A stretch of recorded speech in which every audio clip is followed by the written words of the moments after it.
ML Sports Take here, brought to you by Bonnet Sales and Service and Batavia Downs Gaming. David Bednar, the closer of the Pittsburgh Pirates, heading to the Bronx and the New York Yankees for multiple prospects. Rafael Flores, the big name in there, the catcher, but we know what the Brian Cashman prospects are. They're overrated. They don't know how to draft and develop. They don't know the floor and the ceiling, on and on it goes. In fact, if you had, like Joel Sherman says, traded all of them except Aaron Judge the last 15 years, none of them would have been that big of a deal. In fact, the Yankees, I've said, as long as they have people who don't know what they're doing, in terms of how to draft, develop, and get younger, they should just gut the entire farm system and just get ready-made prospects. Now, I'm not a fan of that system, but I don't trust the general manager to be able to do it. They have very little scouting now. They don't know what the hell they're doing. This isn't Gene Michael. This isn't Bob Watson. You got Brian Cashman running around in circles, gerbil on a wheel, having no idea what he's doing, running into the wall every single year. So I would just gut the farm system at this point. In fact, I'd dangle Spencer Jones out there as well. We hear that only, Paul Skeens can come back for him. I don't know if that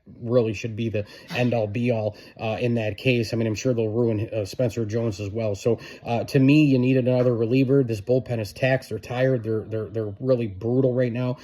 Luke Weaver hasn't looked the same from a sustainability standpoint since he's come back. This is a great deal for the Yankees. They need another arm in there. And again, the division is so weak. The American League is so weak. There's plenty of games, plenty of time for the Yankees to get back in this thing. I think they're going to win the division, honestly, because of how brutal the rest of the teams are. You look at how bad the Rays are right now. The team they're playing, Baltimore's in the cellar. The Red Sox are just kind of hanging around. They're a decent team. They fight hard for Cora, but at the end of the day, do you trust the bullpen and pitching? Probably not. I like the lineup a lot, especially their young guys.